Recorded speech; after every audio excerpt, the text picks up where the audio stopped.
Shalom, salam sejahtera bagi kita sekalian, Bapak Ibu dimanapun Anda berada. Senang sekali bisa berjumpa kembali dalam program ini.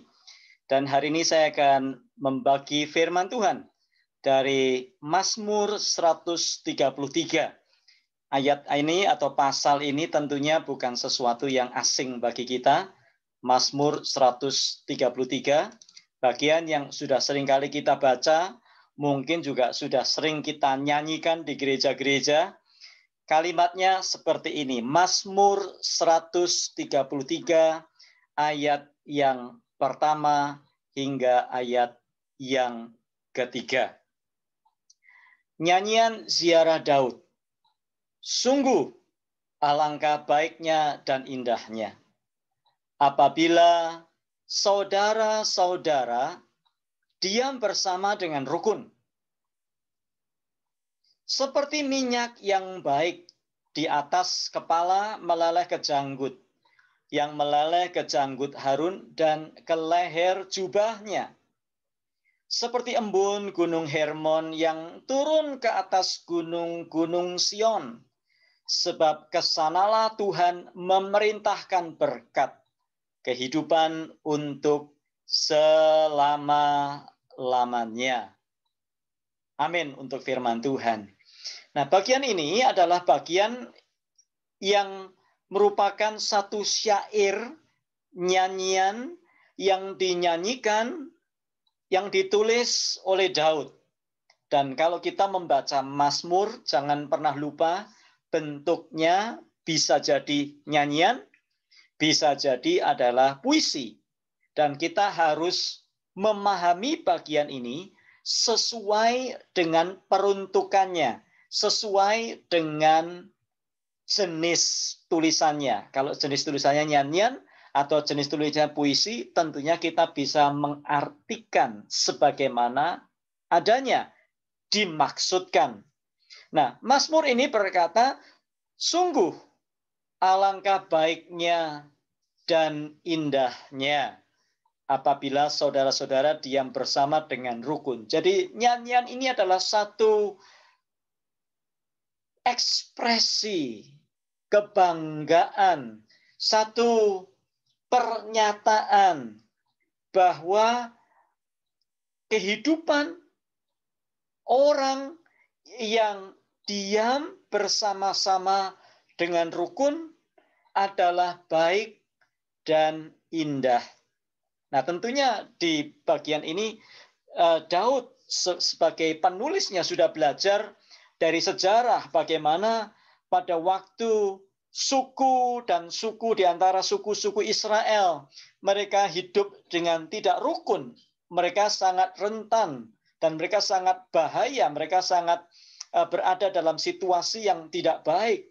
Mereka dalam situasi di mana mereka tidak bisa mengalami berkat-berkat Tuhan. Dan sebaliknya, pada waktu mereka hidup dengan rukun, disitulah berkat Allah dicurahkan. Jadi sekali lagi, mari kita baca. Sungguh alangkah baiknya dan indahnya apabila saudara-saudara diam bersama dengan rukun. Nah, kita tahu bahwa baik dan indah itu tidak selalu sama. Baik belum tentu indah. Nah, kalau di dalam terjemahan aslinya dikatakan sungguh alangkah baiknya, tov, dipakai di situ bahasa Ibrani tov. Dan indahnya, kata indah dipakai kata pleasant, menyenangkan, sweet, indah, manis. Jadi ayat ini bisa dikatakan sungguh betapa baiknya dan manisnya, betapa menyenangkan apabila saudara-saudara diam bersama dengan rukun. Nah, seperti apa? Mari kita perhatikan lagi ayat ini. Saya akan share screen. Ayat yang kedua. Seperti minyak yang baik. Jadi indah dan baiknya persaudaraan yang rukun itu seperti apa? Seperti minyak yang baik di atas kepala, meleleh ke janggut, yang meleleh ke janggut Harun, dan ke leher jubahnya. Artinya apa ini? Nah, kita harus tahu bahwa bagian ini tidak dimaksud untuk membicarakan sesuatu yang adalah simbol. Jadi kita tidak boleh menyatakan segala sesuatu yang ada di sini yang tertulis di dalam ayat 2 ini sebagai simbol. Belum lama ini saya mendapatkan kiriman sebuah video yang membahas ayat ini dari Mazmur 133. Kemudian pada waktu sampai kepada ayat yang kedua, maka disimbolkan semuanya. Perhatikan baik-baik. Sungguh alangkah baiknya dan indahnya. Baik dan indah yang apanya yang baik dan indah? Apabila saudara-saudara diam bersama dengan rukun. Jadi persaudaraan pada waktu saudara-saudara diam bersama dengan rukun itu sangat baik dan indah. Lalu diumpamakan seperti apa? Dikatakan seperti minyak yang baik di atas kepala, meleleh ke janggut, yang meleleh ke janggut Harun dan ke leher jubahnya. Nah, video yang dikirimkan ke saya, seseorang membahas, saudara-saudara, jubah di sini berbicara tentang pujian. Loh, apa hubungannya dengan pujian? Tidak ada hubungannya.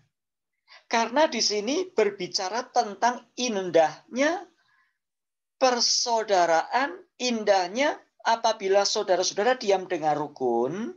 Indahnya seperti apa? Seperti minyak yang baik di atas kepala, meleleh ke janggut, yang meleleh ke janggut Harun dan ke leher jubahnya.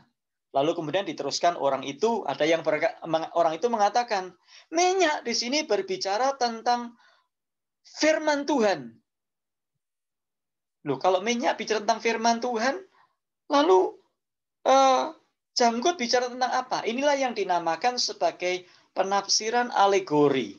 Semuanya dilambangkan seolah-olah Alkitab itu penuh rahasia dan hanya orang-orang tertentu sajalah yang bisa mengerti Alkitab. Padahal kalau kita membaca kalimatnya, ayat ini adalah ayat-ayat yang sangat sederhana yang seharusnya kita mengerti dengan cara menghubungkan dengan konteks sejarah ayat itu sendiri. Jadi kalau dikatakan, sungguh alangkah baiknya dan indahnya apabila saudara-saudara diam bersama dengan rukun.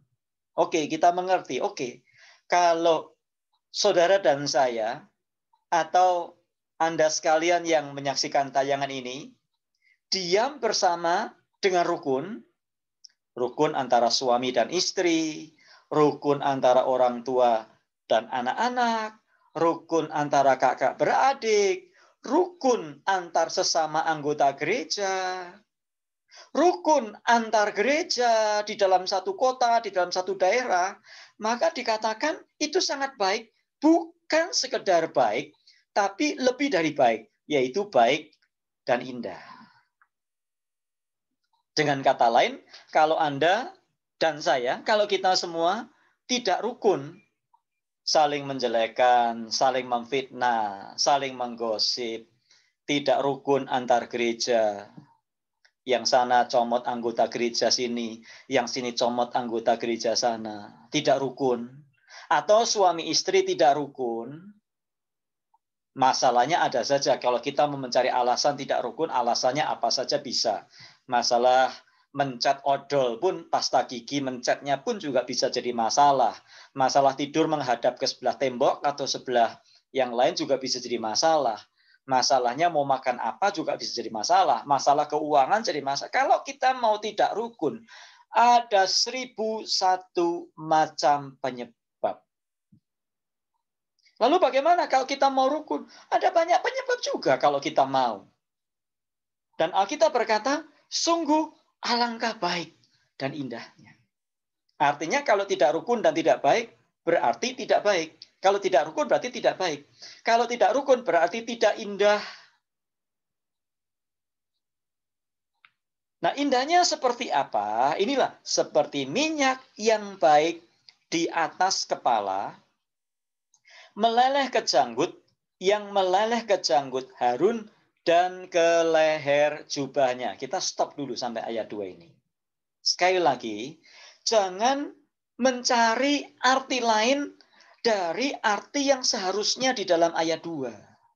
Jadi jangan berkata seperti minyak. Oh, minyak itu adalah lambang dari Roh Kudus. Yang minyak yang baik di atas kepala. Kepala berbicara tentang pemimpin. Kepala berbicara tentang apa dan sebagainya. Itu ada satu penafsiran yang tidak sesuai dengan bagaimana seharusnya Alkitab itu dimengerti. Jadi, coba belajar mengerti dulu. Seperti minyak yang baik. Nah, minyak yang baik ini apa? Nanti kita pelajari. Di atas kepala, kepalanya siapa? Nah, ayatnya jelas. Di atas kepala Harun tentunya. Nah, Harun juga jangan disimbolkan. Harun adalah Harun. Harun bukan simbol si A, si B, si C. Harun bukan simbol ini, itu, dan sebagainya. Jangan terlalu cepat membuat segala sesuatu mengerti sebagai simbol. Yang meleleh ke janggut. Sekali lagi, janggut juga jangan diartikan yang lain. Janggut is janggut. Janggut adalah janggut, ini janggut. Yang seperti minyak yang baik di atas kepala, kepalanya Harun, yang meleleh ke janggut. Kenapa kok meleleh? Karena minyaknya berlebihan. Minyaknya dituangkan di atas kepala, yang meleleh ke janggut, lalu meleleh ke janggut Harun, dan ke leher jubahnya. Artinya apa? Minyak itu mengalir ke bawah. Nah, jubah juga jangan diartikan sebagai simbol. Kemarin orang yang di video itu berkata, jubah ini bicara tentang pujian. Loh, apa hubungannya jubah dengan pujian?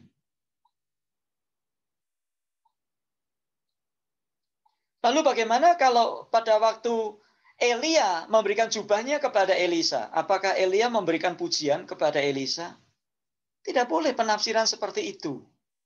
Jadi hati-hati Bapak Ibu, hari-hari ini ada banyak sekali model-model penafsiran otak-atik gatuk atau cocokmologi. Itu bukan cara yang tepat untuk menafsirkan firman. Firman Tuhan tidak dimaksudkan, tidak diberikan kepada Anda dan saya dengan maksud hanya orang-orang tertentu saja yang tahu.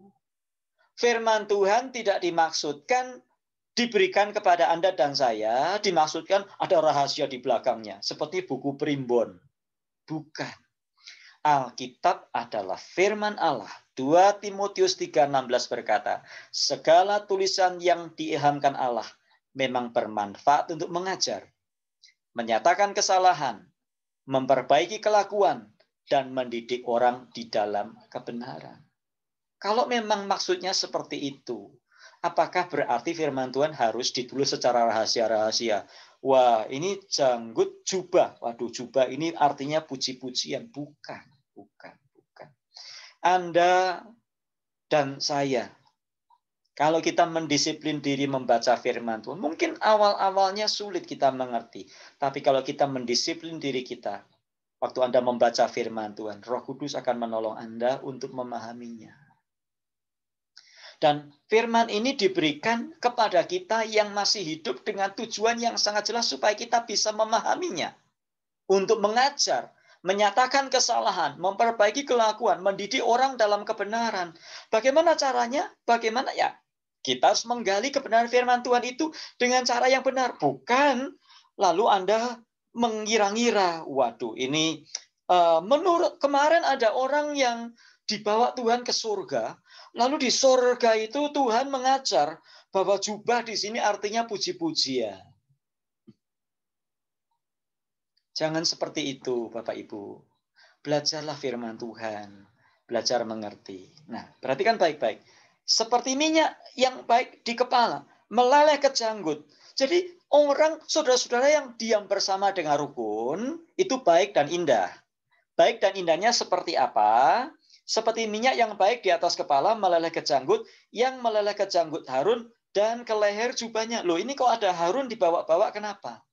Oh, rupa-rupanya Daud sedang ingin menjelaskan kepada kita, firman Tuhan memberitahu kepada kita bahwa orang yang diam bersama dengan rukun itu seperti minyak, itu baik dan indah, baik dan indahnya seperti minyak yang di atas kepala Harun meleleh ke janggut dan ke jubahnya turun.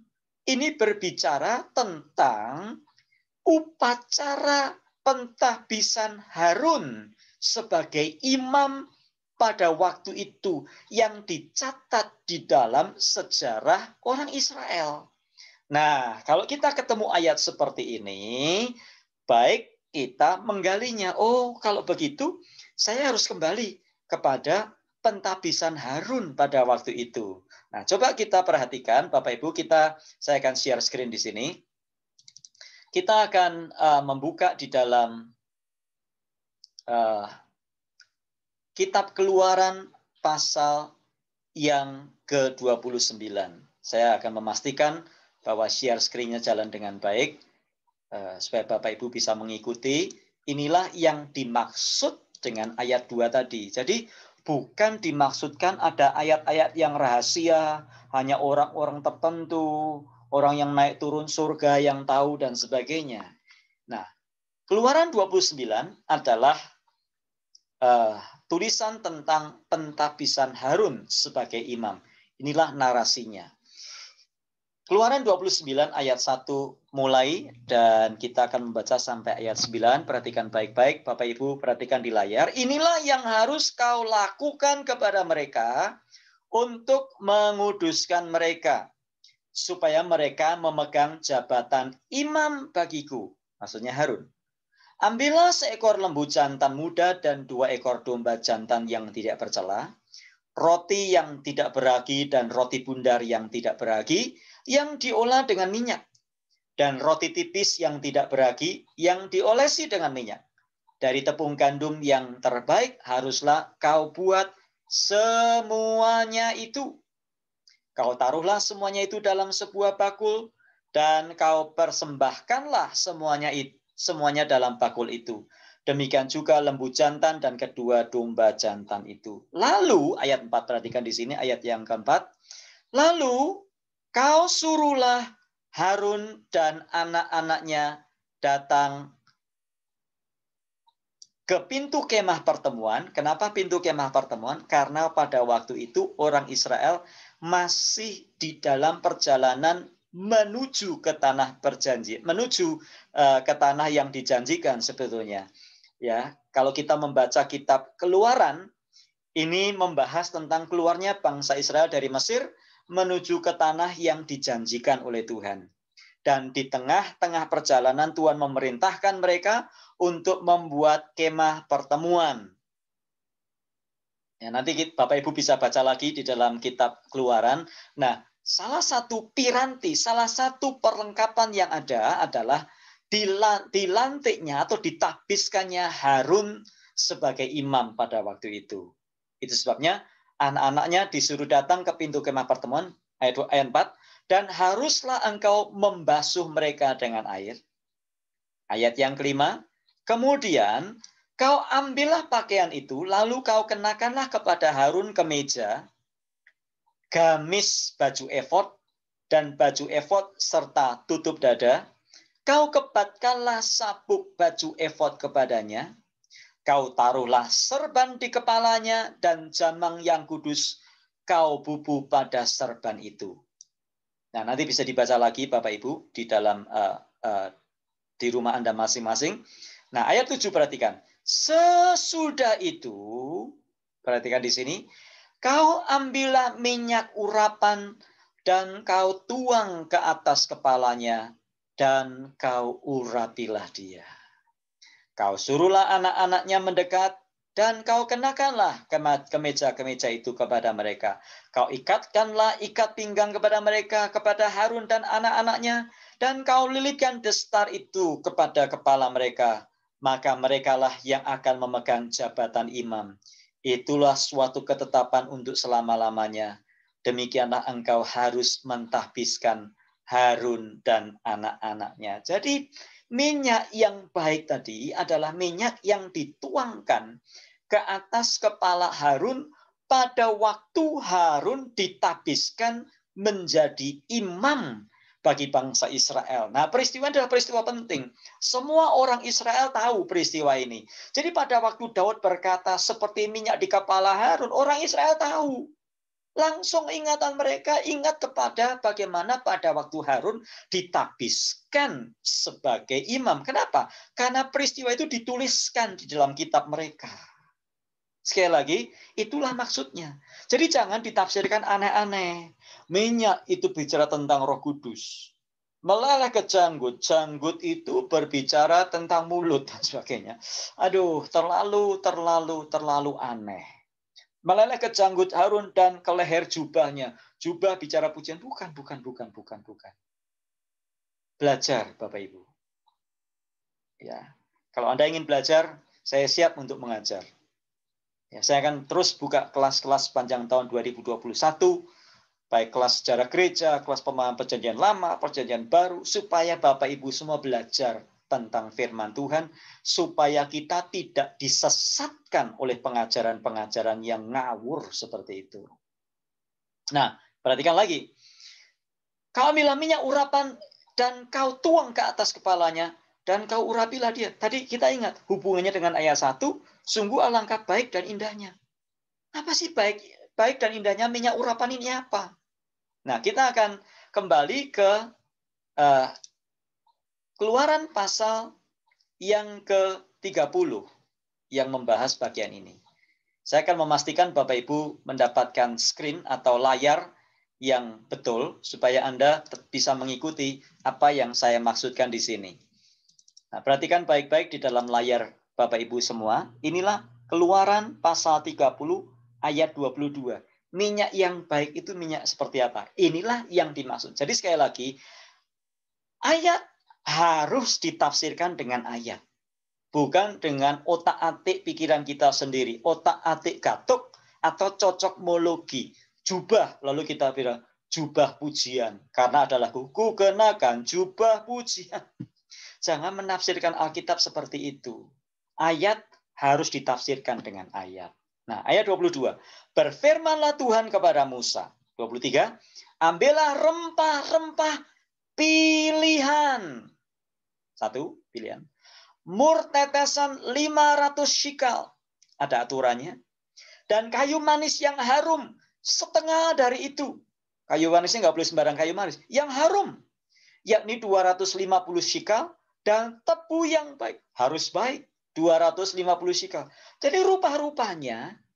Sungguh alangkah baik dan indahnya. Itu seperti minyak untuk pentabisan Harun tadi. Pada waktu Harun ditabiskan.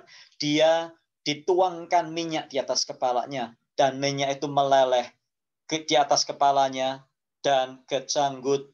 Dan kemudian ke leher jubahnya. Dan kemudian turun. Nah, minyak itu seperti apa? Bukan sembarang minyak. Jadi kita nggak boleh pakai minyak bimoli untuk urapan. Saya dengar di satu kota ada yang jualan minyak urapan. Minyaknya diganti minyak bimoli. Ya, nggak boleh sembarangan minyaknya. Ya, pada waktu itu menurut Keluaran pasal 30, minyaknya harus dibuat dari rempah-rempah pilihan.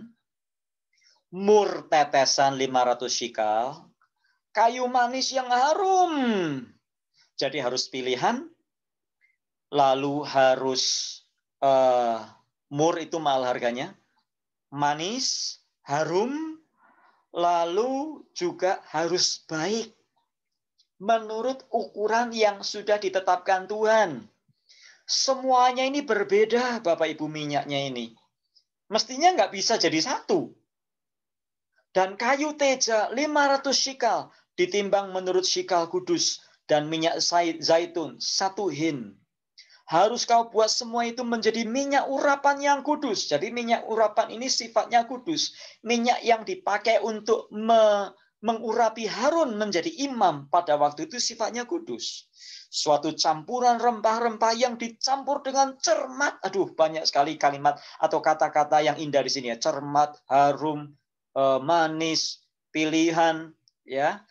dicampur dengan cermat seperti buatan seorang tukang campur rempah-rempah. Itulah yang harus menjadi minyak urapan yang kudus. Ayat 26, haruslah engkau mengurapi dengan itu kemah pertemuan dan tabut hukum, meja dengan segala perkakasnya, kandil dengan perkakasnya, dan mezbah pembakaran ukupan. Mezbah korban bakaran dengan segala perkakasnya, bejana pembasuhan dengan alasnya, ayat 29, Keluaran 30 ayat 29, haruslah kau kuduskan semuanya hingga menjadi maha kudus. Setiap orang yang kena kepadanya akan menjadi kudus. Jadi sifat minyak urapan ini kudus, baik dan indah. Nah, ayat 30, Keluaran 30, engkau harus juga mengurapi dan menguduskan Harun dan anak-anaknya supaya mereka memegang jabatan imam bagiku. Jadi Harun tidak bisa jadi imam kecuali dia diurapi dengan minyak urapan yang tertulis dalam Keluaran 30 ayat 29 ini. Ayat 30, engkau juga harus mengurapi dan menguduskan Harun dan anak-anaknya supaya mereka memegang jabatan imam bagiku. Ayat 31, dan kepada orang Israel haruslah kau katakan demikian. Inilah yang harus menjadi minyak urapan yang kudus bagiku di antara kamu turun-temurun. Tidak boleh diubah. Isinya, komposisinya seperti itu. Itulah minyak yang kudus turun-temurun. Ayat 32, kepada badan orang biasa, janganlah minyak itu dicurahkan. Dan janganlah kau buat minyak yang semacam itu dengan memakai campuran itu juga. Itulah minyak yang kudus. Dan haruslah itu kudus bagimu. Jadi minyak ini bukan sembarangan, Bapak Ibu. Minyak ini hanya dikhususkan untuk keperluan seperti yang Tuhan perintahkan. Ini bukan minyak sembarangan. Makanya tadi dikatakan baik dan indah. Ayat 33, orang yang mencampur rempah-rempah menjadi minyak yang semacam itu, atau yang membubuhnya pada orang-orang awam, haruslah dilenyapkan dari antara bangsanya. Waduh, luar biasa ya. Kalau kita membaca bagian ini, peraturan Tuhan begitu ketat tentang minyak urapan ini. Nah, dari sini kita bisa memahami, ternyata ini maksud Mazmur 133. Sungguh alangkah baiknya dan indahnya apabila saudara-saudara diam bersama dengan rukun.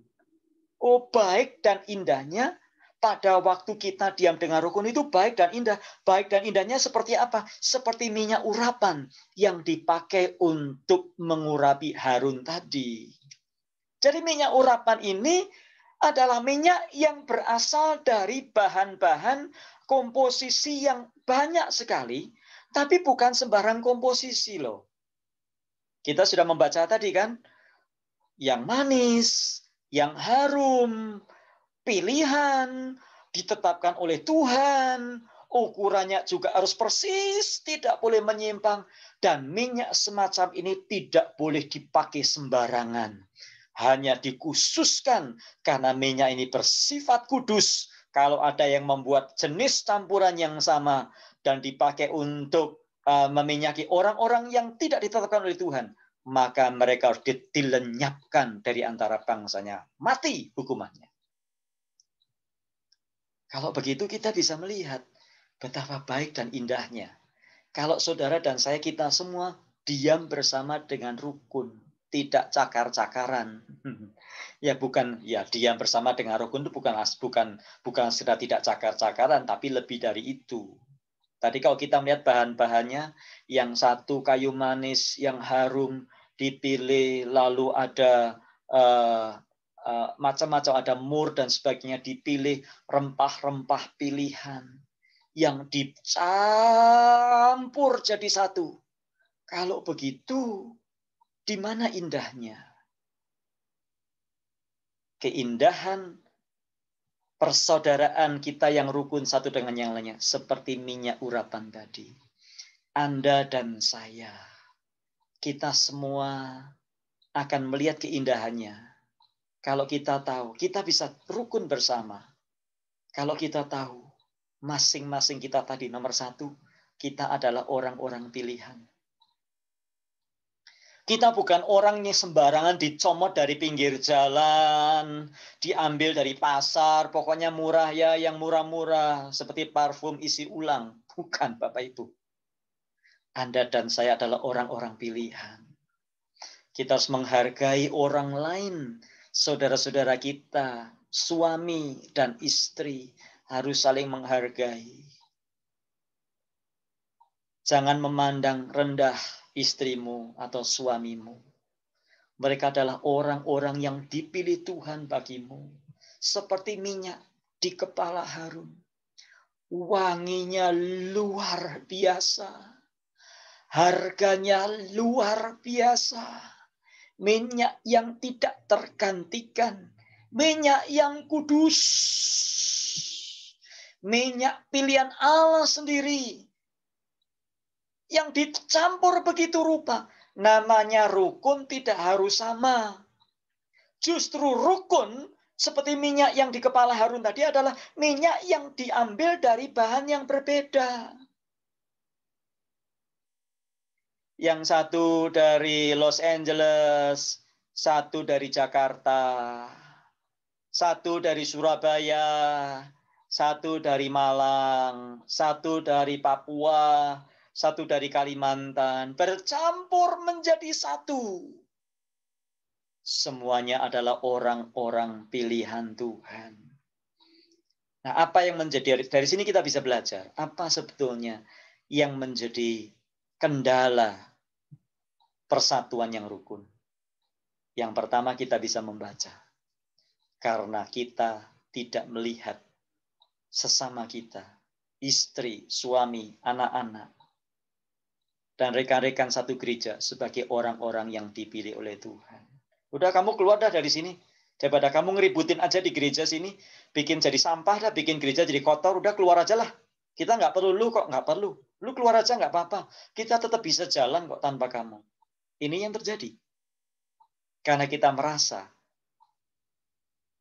dan menganggap bahwa orang, atau kita lupa bahwa orang yang Tuhan kirim itu adalah orang-orang pilihan. Ya, tentunya rasanya berbeda. Ya, yang satu wanginya wangi seperti Gucci, yang satu wanginya mungkin wangi seperti Chanel, yang satu mungkin wanginya seperti wangi Bulgari. Masing-masing kita datang dari latar belakang yang berbeda-beda, tentunya berbeda-beda juga sikap, sifat, cara pandang, cara berbicara. Tapi justru disitulah keindahan dan kebaikan kita semua yang diam bersama dengan rukun. Menyadari bahwa masing-masing kita adalah orang pilihan Tuhan. Yang kedua, kita belajar bahwa persatuan ini, minyak yang disatukan berasal dari campuran yang berbeda adalah minyak yang kudus. Harun tidak akan pernah menjadi imam kecuali dia diurapi dengan minyak urapan itu tadi. Betapa pentingnya minyak itu. Nah, Anda dan saya adalah orang-orang pilihan. Takarannya berbeda-beda, Bapak Ibu. Mungkin yang satu kalau bicara keras.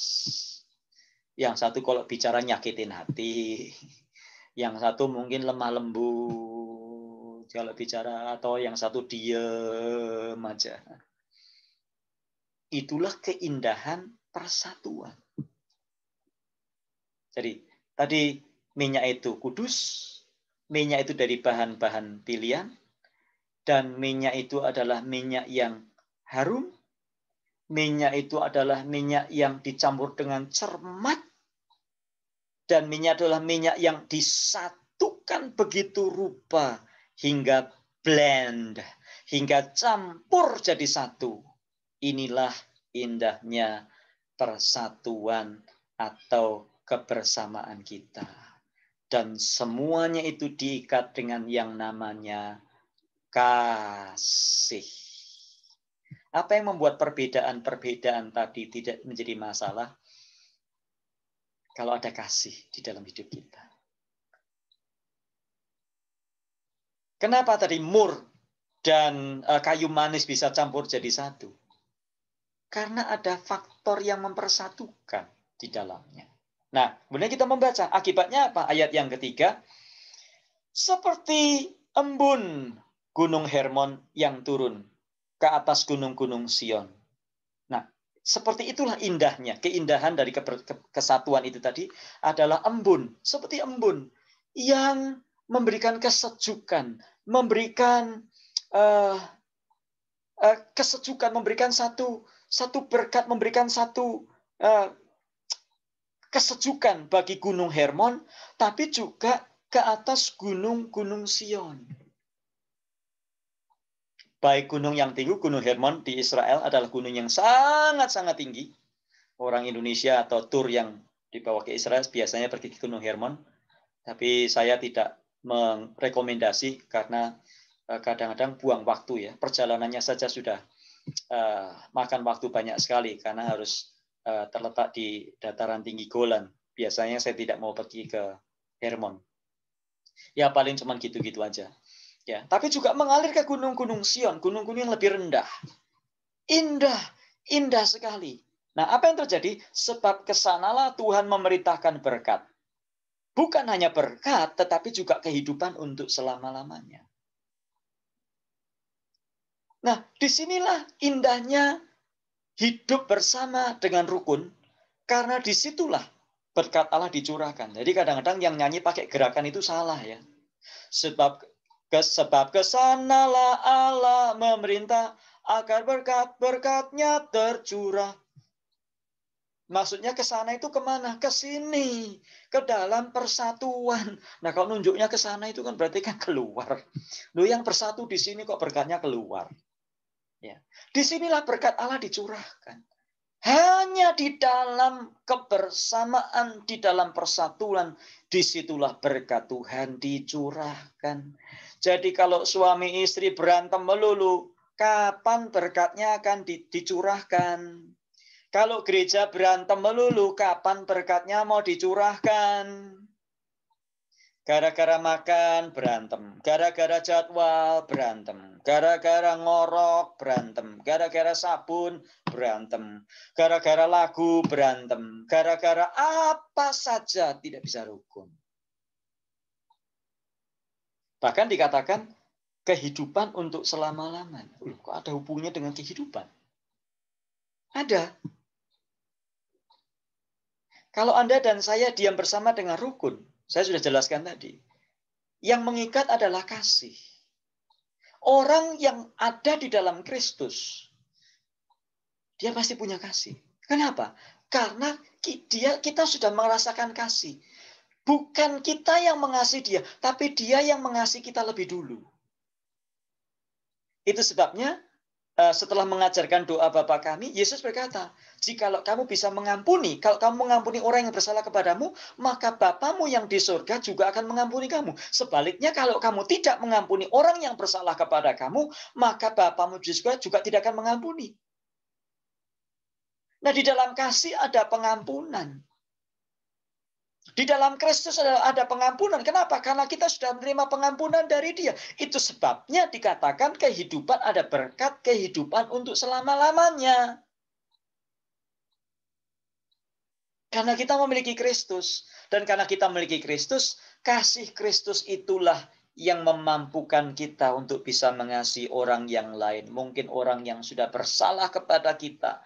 Orang yang menyakiti kita begitu rupa. Adakah di antara kita yang sampai hari masih sulit untuk bersatu? Untuk diam bersama dengan rukun.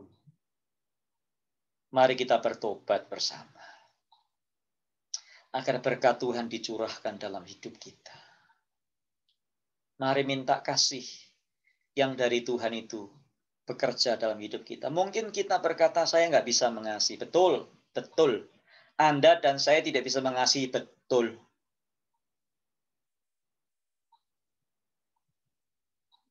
Tapi kasih yang dari Tuhan, yang telah dicurahkan ke dalam hati kita itulah, yang akan menolong kita untuk kita bisa mengasihi orang lain. Yang karenanya kita bisa diam bersama dengan rukun. Tanpa kebersamaan yang rukun, sulit berkat Tuhan dicurahkan. Kalau hari ini ada di antara kita yang mungkin merasa, aduh berkatnya kok sulit sekali. Coba periksa. Mungkin selama ini kita tidak diam bersama dengan rukun. Mungkin selama ini kita saling memusuhi dan sebagainya. Mari kita berdoa. Bapa di surga, terima kasih untuk firman-Mu.